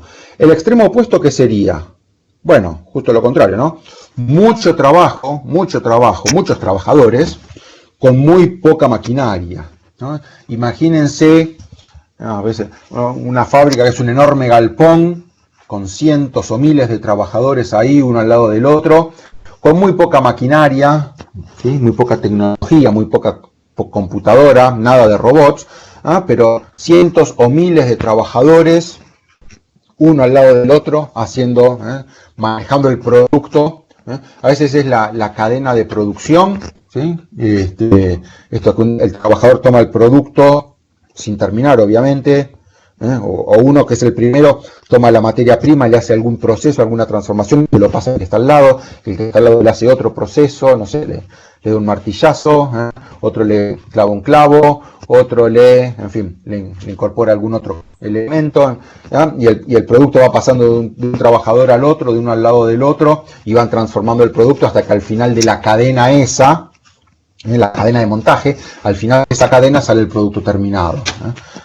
Al principio entró materia prima y al final sale el producto terminado. Pero imagínense miles de trabajadores trabajando así, con muy poca maquinaria cada uno de ellos, ¿sí? Cada uno de ellos hace una tarea muy simple, muy elemental, prácticamente sin maquinaria. Entonces tenemos mucho trabajo, pero poca maquinaria, ¿sí? Bueno, entonces fíjense que este extremo y el otro son dos formas de producir lo mismo. En ambos casos tenemos un producto que supónganse que fueran zapatos, es una fábrica de zapatos. Entonces, de cualquiera de las dos maneras podemos producir, supónganse, 1000 zapatos por hora. Acá estoy marcando la curva, no el punto. El 1000 acá representa a la curva, no al punto. Pero bueno, entonces, ¿cómo podemos producir 1000 zapatos? Y lo podemos producir en una fábrica con mucha maquinaria y robots, etcétera, y unos pocos trabajadores que controlen a todos esos robots. O lo podemos producir con muchos trabajadores, con unas pocas herramientas cada trabajador, con unas herramientas muy básicas. Uno tiene un martillo, otro tiene una pinza, otro tiene un destornillador, unas pocas herramientas cada trabajador con unas pocas herramientas básicas. Bueno, pero hay muchos trabajadores. De cualquiera de las dos maneras podemos producir 1000 pares de zapatos, ¿sí? Ahora, ¿qué me dice la relación técnica de sustitución? La pendiente del isocuanta. ¿Qué me dice? Si estamos en este extremo, ¿cómo es esta pendiente? Es muy vertical. Esta pendiente es muy vertical, muy negativa, ¿se acuerdan? ¿Sí? O sea que esto es muy negativo. ¿Qué quiere decir eso? Que un trabajador puede sustituir a muchas máquinas. Un trabajador puede sustituir a muchas máquinas. ¿Por qué? Porque máquinas tenemos muchas. Las máquinas son el factor abundante, pero el trabajo es el factor escaso. Entonces, un trabajador adicional va a poder sustituir a muchas máquinas, o lo que es lo mismo, dicho al revés, si falta un trabajador para sustituirlo, vamos a necesitar muchas máquinas. ¿Por qué? Porque las máquinas son el factor abundante y el trabajo es el factor escaso. En este otro extremo, el extremo opuesto, sería al revés. ¿Qué pasa si se rompe una máquina? Para sustituir a la máquina, ¿qué vamos a necesitar? Muchos trabajadores. Y viceversa, si se enferma un trabajador, lo podemos sustituir con pocas máquinas. ¿Por qué? Porque acá lo que abunda es el trabajo, pero las maquinarias son escasas. Sí. Yo a veces usaba el ejemplo, ya el ejemplo me está quedando cada vez más obsoleto, pero yo en una época decía, supónganse que esta de acá arriba fuera una fábrica en Alemania. Hay una firma que en Alemania produce zapatos, produce 1000 zapatos por hora y los produce como, bueno, es una fábrica muy tecnificada, mucha maquinaria, mucha robótica, con muy pocos trabajadores. Y este extremo es una fábrica en China. Por acá es por donde se me está quedando obsoleto el ejemplo, ¿no? Porque en una época cuando pensábamos en una fábrica en China, pensábamos, esta imagen que les dije yo hace un ratito, ¿no? Un galpón enorme lleno de trabajadores. ¿Por qué? Porque en China, bueno, justamente en China, ¿qué es lo abundante? la mano de obra. China es el país, bueno, con mayor población del mundo, la fuerza laboral más grande del mundo. Si hay algo que no escasea en China son justamente trabajadores, ¿sí? Entonces, si en esta fábrica en China se enferma un trabajador, un día falta un trabajador, bueno, en la fábrica había 2.000 trabajadores, un día si en vez de 2.000 trabajadores tiene 1.999, bueno, no va a afectar mucho, ¿sí? Ese un trabajador es fácil de sustituir. Ahora, en la fábrica de Alemania, si trabajan 5 trabajadores y un día se enferma un trabajador, bueno, va a ser algo serio, ¿sí? Porque van a quedar solamente 4 trabajadores, los otros 4 van a tener que trabajar muchísimo más para sustituir al trabajador que faltó. O van a necesitar muchas máquinas para sustituir al trabajador que faltó, o los trabajadores que quedan van a tener que trabajar mucho más cada uno para sustituir al trabajador que faltó. Si en un día se enferma un trabajador, bueno, los otros trabajan un poquitito más cada uno y fácilmente sustituyen a ese trabajador, ¿sí? Bueno, yo dije que el ejemplo me está quedando un poco obsoleto, porque la realidad es que China se está tecnificando, el ritmo de inversión en China es tan vertiginoso, tan grande, tan veloz, que las fábricas chinas rápidamente se están pareciendo cada vez más a las fábricas alemanas, ¿no? Y ese estereotipo que uno tenía de una fábrica china como un enorme galpón, sin tecnología, sin maquinaria, bueno, ya está quedando en el pasado, ¿sí? Pero bueno, la idea se entiende, ¿verdad? En un extremo, muchos trabajadores con poca maquinaria, en el otro extremo, lo contrario, ¿sí? Y el punto es que la pendiente la pendiente en este extremo o la pendiente en este extremo, ¿qué me dice? Bueno, ¿qué tan fácil o difícil es sustituir a los factores productivos? Eso es lo que me dice la reacción técnica de sustitución. Y lo que vemos es que cuando hay mucha maquinaria con poco trabajo, cuando X2 es grande y X1 es pequeño, todo este valor va a ser muy negativo, ¿no? Porque si X2 es grande y X2 es chico, todo esto va a ser muy negativo.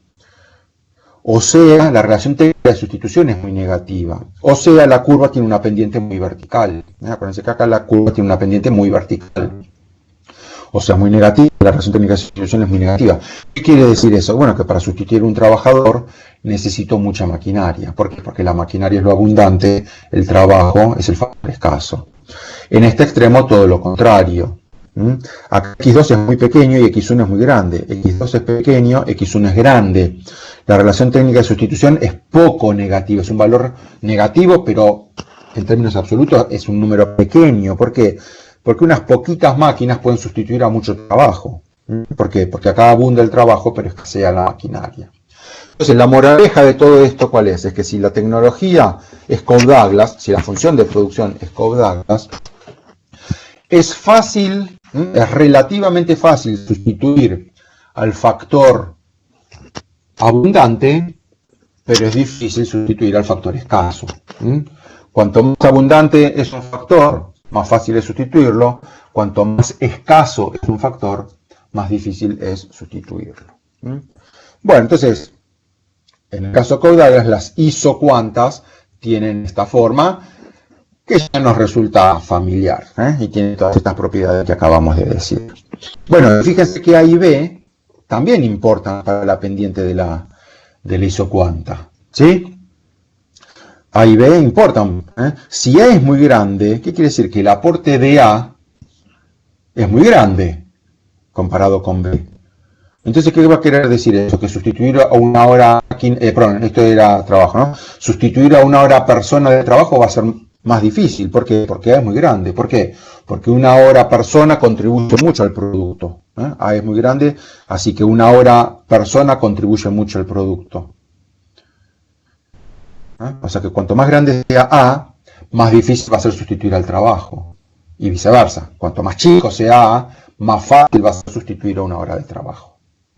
A una hora persona de trabajo. Bueno, más adelante vamos a volver sobre esto. Y vamos a hacer algún... voy a armar un Excel como el que ya trabajamos, pero lo vamos a adaptar a este análisis de la producción, ¿sí? Después lo voy a armar y vamos a ver cómo distintos valores de A y B afectan a la curvatura, o sea, a la pendiente de la isocuanta, ¿sí? Bueno, muy bien. Vamos a definir algunas cositas más antes de terminar. Bueno, vuelvo a escribir la función de producción igual a f de x1, x2. No importa si es sustitutos perfectos, complementarios, Cobb-Douglas. En general, la que más vamos a usar es la Cobb-Douglas, por las razones que ya hemos dicho anteriormente. ¿Sí? Es el caso más interesante, el Cobb-Douglas. Hay muchas otras funciones de producción. Yo acá presenté 3 nada más. Hay muchas otras, pero bueno. En general, la que más vamos a usar es la Cobb-Douglas. Pero bueno, función de producción, cualquiera que sea, I igual a f de x1, x2. Una pregunta importante que nos vamos a hacer es, ¿qué pasa si cambia la cantidad que usamos de un factor? Por ejemplo, del factor 1. Si cambia la cantidad que usamos del factor 1, obviamente, supónganse que contratamos un trabajador adicional. Vamos a contratar un trabajador adicional. La cantidad de maquinaria no la cambiamos, pero tenemos un trabajador adicional. O sea que X2 no cambia, pero X1 aumenta. Tenemos un trabajador más, ¿sí? O si quieren, una hora persona adicional. Acuérdense que lo que nosotros contratamos son horas. Si en algún momento se me escapa y digo contratamos un trabajador más, bueno, ustedes piénsenlo como contratamos una hora persona más, ¿sí? Pero bueno, entonces, la cuestión es que X1 aumenta, X2 no cambia, pero X1 aumenta. ¿Qué esperamos que ocurra con el nivel de producto? Bueno, esperamos que también aumente. Obviamente, si tenemos un trabajador adicional, es porque el trabajador adicional algo va a hacer, ¿sí? Que va a venir a trabajar, algo útil va a hacer en la fábrica. Agarrar alguna herramienta y se pondrá a hacer algún trabajo, algo va a contribuir al producto. O sea que, si tenemos una variación en la cantidad que usamos de trabajo, esperamos que haya una variación en el nivel de producto. ¿Sí? Y una pregunta interesante. Bueno, si aumentamos un poquito la cantidad de trabajo, ¿cuánto aumenta el producto? ¿Se dan cuenta que es una pregunta interesante esa, verdad? En particular, por ejemplo, si estamos pensando contratar, supónganse que estamos pensando en decirle al trabajador, bueno, a ver, le podemos decir a un trabajador que trabaje una hora adicional. Obviamente, ¿qué es una primera cosa que tenemos que considerar? Bueno, ¿cuánto va a producir en esa hora adicional? ¿Sí? Acuérdense, esto no lo hemos dicho todavía, pero ya se lo imaginan ustedes, para que trabaje una hora más, les tenemos que pagar, obviamente, no lo podemos hacer trabajar una hora más gratis, ¿no? O sea que si trabaja una hora más, le tenemos que pagar. ¿Vale la pena o no vale la pena pagarle? Bueno, que valga o no valga la pena va a depender en buena medida de cuánto produzca el trabajador, ¿sí? Entonces, esta medida, o sea, delta I sobre delta X1, es una medida importante para nosotros, ¿sí? ¿Cuánto varía el producto? Cuando variamos un poquito la cantidad que usamos del factor. Y esto recibe un nombre, a eso lo vamos a llamar producto marginal, PM, producto marginal, entre paréntesis X1, X2. El producto marginal, ¿qué es? Es cómo varía el nivel de producto cuando variamos la cantidad usada de un factor. En este caso, lo que hemos cambiado es la cantidad usada del factor 1. Del factor 2, que dijimos? Que estaba constante. O sea que lo único que está cambiando acá es la cantidad usada del factor 1. Entonces, en realidad, acá deberíamos ser un poquito más precisos. Vamos a poner un 1. Un 1 ahí, un subíndice 1. No me quedo muy prolijo. Vamos a escribirlo de vuelta acá. El producto marginal del factor 1, ¿sí?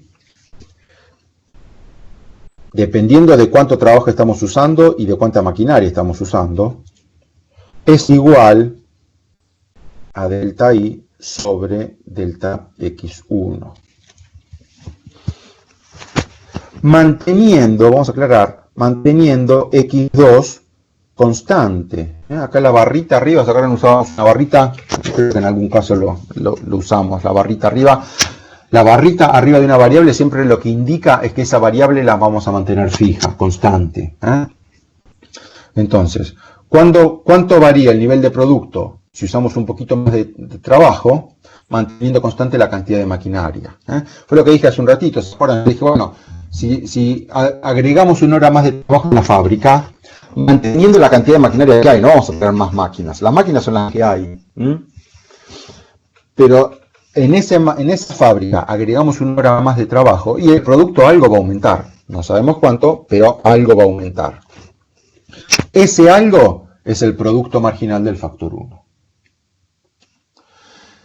También podríamos calcular el producto marginal del factor 2. ¿Qué va a ser el producto marginal del factor 2? También, dependiendo de cuánto estemos usando de X1 y X2, va a ser igual a la variación en el nivel de producto cuando hay una variación en la cantidad usada del factor 2.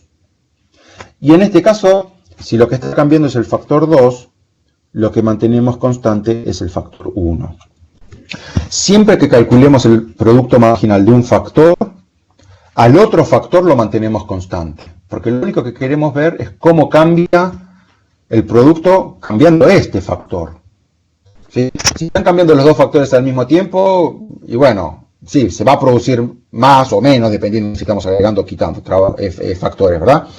Supongamos que estamos agregando. Obvio que si agregamos más de los dos factores se va a producir más.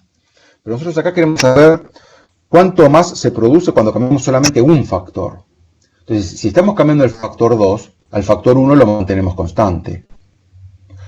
O, acá arriba, si solamente estamos cambiando el factor 1, entonces el factor 2 lo mantenemos constante.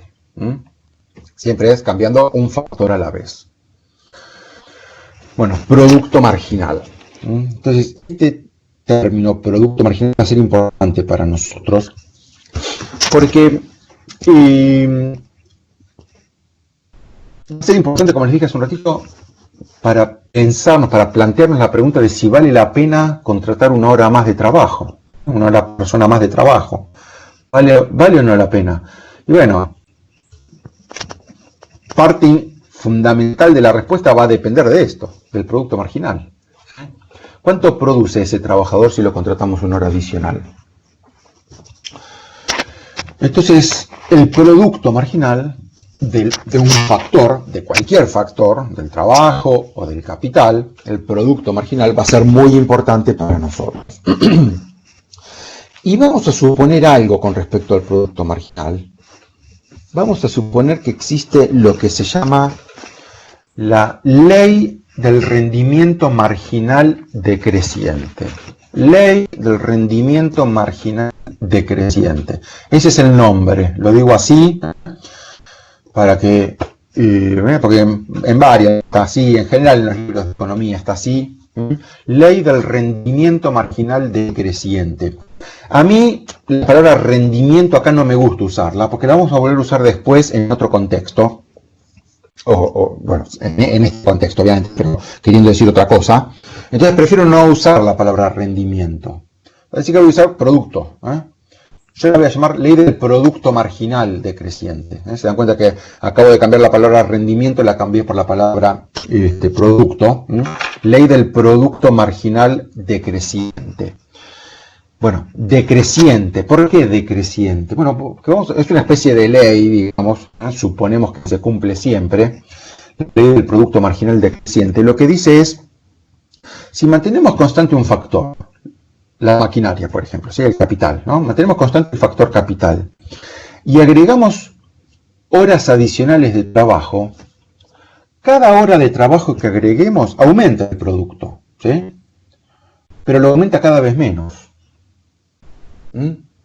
Es decreciente lo que aumenta el producto.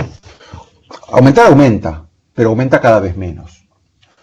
¿Por qué? ¿Cuál es la lógica ahí? Bueno, porque supónganse, a ver, imagínense, tenemos un taller, una fábrica pequeña, digamos, un taller, ¿no? Una pyme productiva, producimos zapatos. Bueno, tenemos unos pocos trabajadores con una cierta cantidad de maquinaria en el taller, tenemos ciertas máquinas y un número de trabajadores. Entonces, supónganse que agregamos un trabajador adicional, o una hora persona, pero en fin, déjenme simplificar, es fácil hablar así. Traemos un trabajador adicional al taller, ¿sí? La maquinaria no cambia, acuérdense, la maquinaria la mantenemos constante. Pero bueno, traemos un trabajador adicional. Ese trabajador adicional, como dijimos, bueno, va a buscar alguna tarea productiva para hacer, no sé, preguntará ahí qué quieren que haga, alguien le dirá, no sé, habrá algún supervisor, alguien, o los otros mismos trabajadores le dirán, bueno, ponete a hacer tal cosa. Obviamente cuando le digan qué se tiene que poner a hacer, van a pensar de las muchas tareas posibles que habría en el taller, van a pensar la más productiva, ¿no? Ya que trajimos un trabajador nuevo que se ponga a hacer algo lo más productivo posible. Capaz no lo van a mandar a barrer los pisos, capaz hay tareas más productivas que barrer los pisos, ¿no? Digo, barrer los pisos está bien, es importante. La limpieza en el lugar de trabajo es importante. Pero capaz antes de que se ponga a barrer los pisos hay cosas más productivas que puede hacer.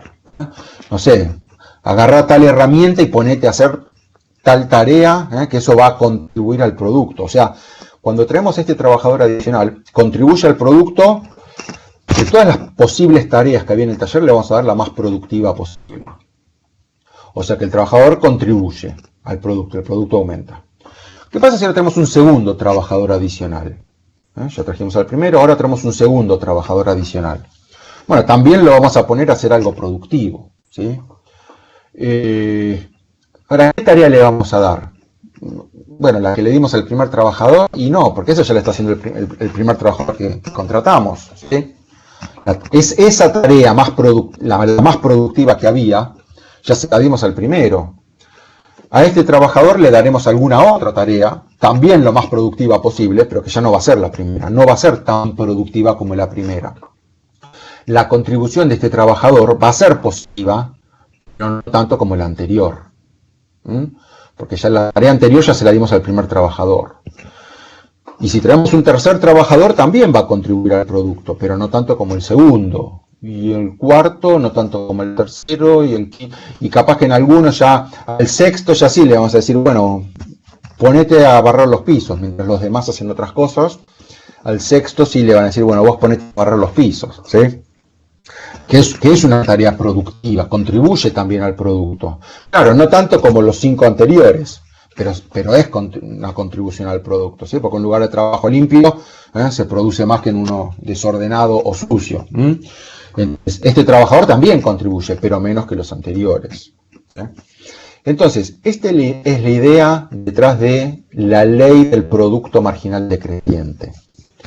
O sea, el producto marginal de cualquier factor, por ejemplo del factor 1, es positivo. ¿Por qué es positivo? Porque cada nuevo trabajador contribuye algo al producto, si no, no lo hubiéramos traído, ¿no? Cada nuevo trabajador contribuye algo. Si delta x1 es positivo, delta x también es positivo. Si tenemos un trabajador es para que el producto aumente.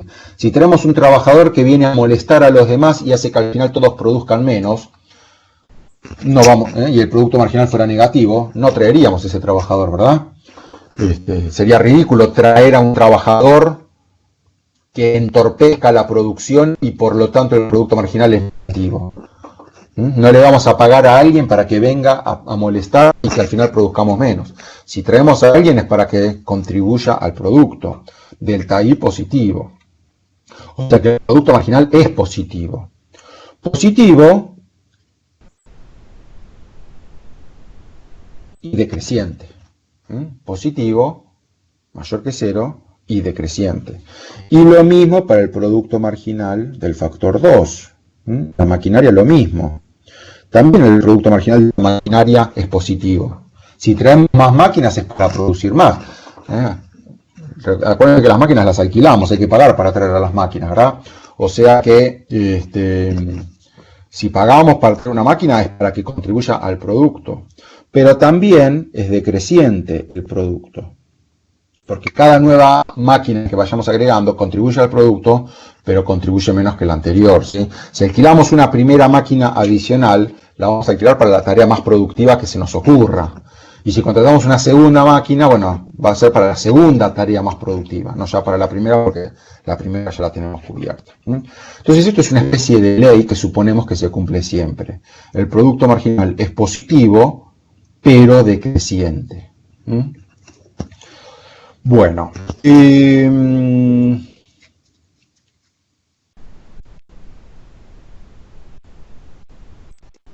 hora es? Bueno, a ver, nos queda poquito tiempo, pero déjenme meter dos cosas más, dos definiciones más y terminamos por hoy.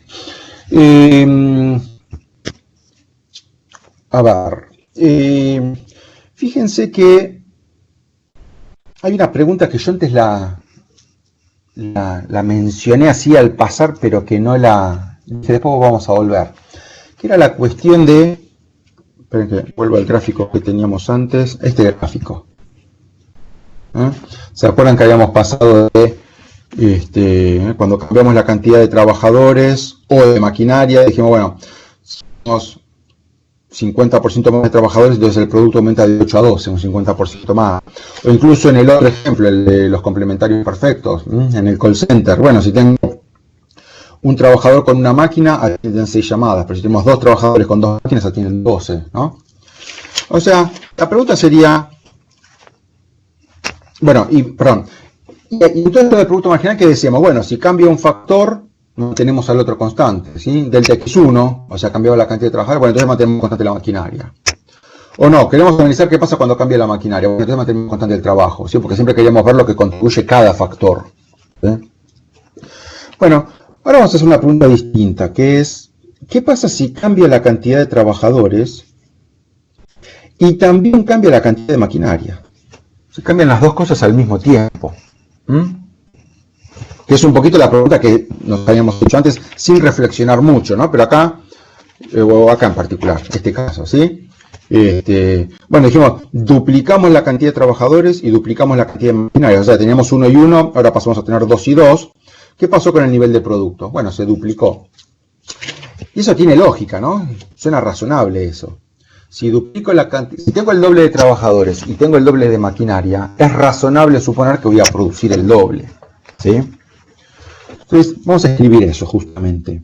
A ver, supónganse que inicialmente tenemos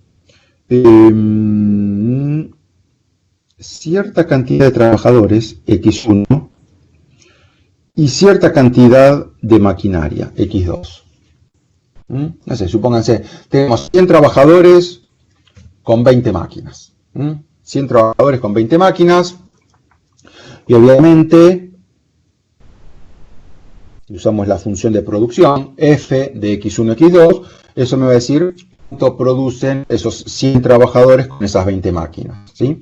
F de 100 trabajadores con 20 máquinas me va a decir cuánto producen. Todo esto es, y es igual a esto, ¿verdad? O sea, cuánto producen esos 100 trabajadores con 20 máquinas. Ahora, supónganse que duplicamos, bueno, vamos a duplicar la cantidad de trabajadores, o sea que vamos a tener 2 por x1. En vez de x1, el doble, 2 por x1. Y el doble de maquinaria, 2 por x2. O sea, duplicamos la cantidad de trabajadores y duplicamos la cantidad de maquinarias. Si hacemos f de 2 por x1 y 2 por x2, ¿qué va a hacer esto?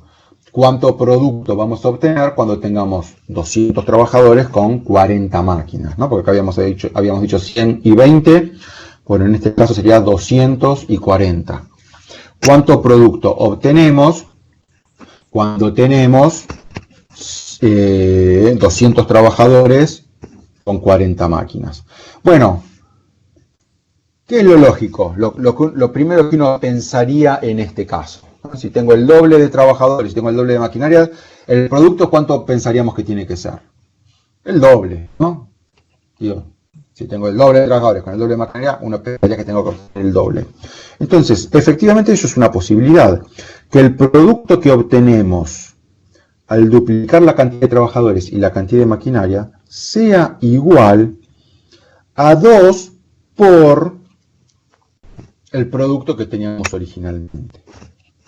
Esto, bueno, me quedo ahí.